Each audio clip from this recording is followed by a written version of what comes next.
बीच।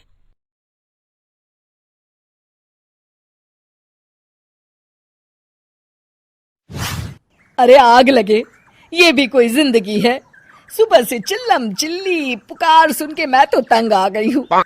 अरे वो भी क्या दिन थे जब मैं गांव में रहा करती थी। पहले बड़ी सुखी थी मैं। पहले मेरी जिंदगी क्या थी और अब क्या हो गई है। शहर में तो लोग भेड़ बकरी की तरह जीते हैं।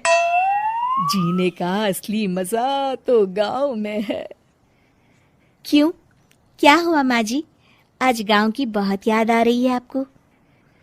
अरे हाँ बहू, शहर का जीना भी कोई जीना है। लोगों की आधी जिंदगी तो सड़कों के ट्रैफिक में निकल जाती है और यहाँ रखा ही क्या है। एक बात कहूँ, दिल्ली शहर अब पहले जैसा नहीं रहा। क्या माँ, जब देखो गांव के गुणगान गाती रहती हो। ठीक है, इस बार ना बच्चों के कॉलेज की छुट्टियों में हम सब गांव चलेंगे, ठीक है? हाँ, ये ठीक है। फिर कुछ दिनों के बाद सारा परिवार अपने गांव चला जाता है।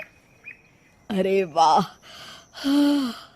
कितनी ताजी और साफ हवा है, कितनी शांति है यहाँ। चल बहू, अब बढ़िया सा खाना बना दे, मजे से आंगन में बैठ के खाएंगे। सुशीला गांव का माहौल देख बड़ी खुश होती है।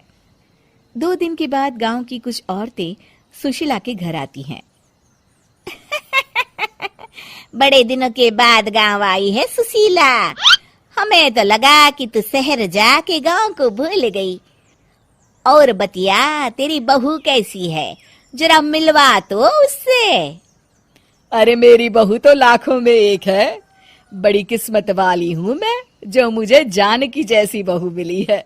हमेशा मेरी सेवा में लगी रहती है और आज तक कभी पलट कर जवाब नहीं दिया उसने। सुशीला की बातें सुनकर सभी औरतें हंसने लगती है।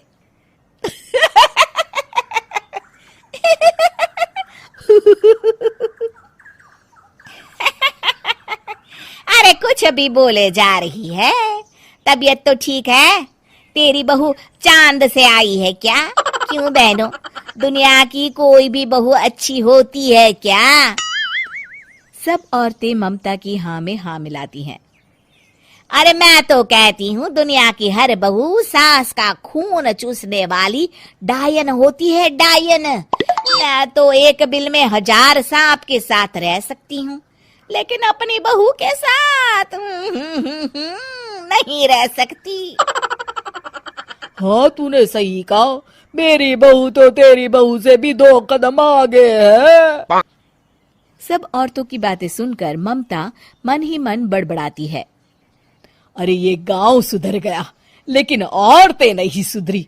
अगर थोड़ी देर और इनकी बेवकूफी भरी बातें सुनूंगी तो मैं सच में पागल हो जाऊंगी। फिर सुशीला उन औरतों को घर से दफा कर देती है और राहत की सांस लेती है। अरे बहू, जरा बाम लाके मेरे सर पर तो लगा दे। उन औरतों की फालतू बातें सुनकर मेरा सर चकरा गया है। इस गांव की औरतों का तो भगवान ही मालिक है। फिर अगले दिन सुशीला की सास उससे कहती है, अरे बहू, तू यहाँ क्या आराम फरमाने आई है? आखिर ये तेरा ससुराल है। चल चल, घर के कामों में हाथ बटा। शहर में कुछ काम धाम तो करती नहीं है। जरा अपने आप को तो देख, कितनी मोटी हो गई है। सारा दिन घर का काम करने के बाद शाम को सुशीला, हाय मेरी कमर, हाय मेरे पैरों ने तो जवाब दे दिया। आज तो मुझसे मक्खी भी न मारी जाएगी। अरे बहू, जरा आकर मेरे हाथ पैर तो दबा दे। जी माँ जी, अभी आती हूँ। तभी सुशीला की सास जानकी को रोकते हुए कहती है, अरे रुक जा बहू, एक दिन काम करके इसको इसकी नानी याद आ गई। हम लोग तो रोज इतना काम करते हैं, कोई जरूरत नहीं इसके हाथ पैर दबाने की। सुबह तक सब ठीक हो जाएगा। सुशीला अपनी सास की बातें सुनकर हैरान रह जाती है। इस तरह धीरे धीरे गांव आने के बाद सुशीला की परेशानी शुरू हो जाती है। फिर एक दिन, अरे आज तो मैं कपिल शर्मा देखूंगी क्योंकि आज संडे है। सुशीला जैसे ही टीवी ऑन करती है तभी बिजली कट जाती है। अरे सत्यानाश, इस बिजली को भी अभी जाना था। इतने दिनों से मैं टीवी सीरियल देख नहीं पाई। हमारा देश इतनी तरक्की कर रहा है, अरे पता नहीं ये गांव कब सुधरेगा। अरे अब तो 2 दिनों के लिए बिजली को भूल जा, ये तो यहाँ रोज की बात है। अब इस अंधेरे में रहने की आदत डाल ले। हाँ। हे भगवान, अब क्या होगा? ऊपर से इन मच्छरों ने जीना हराम कर रखा है।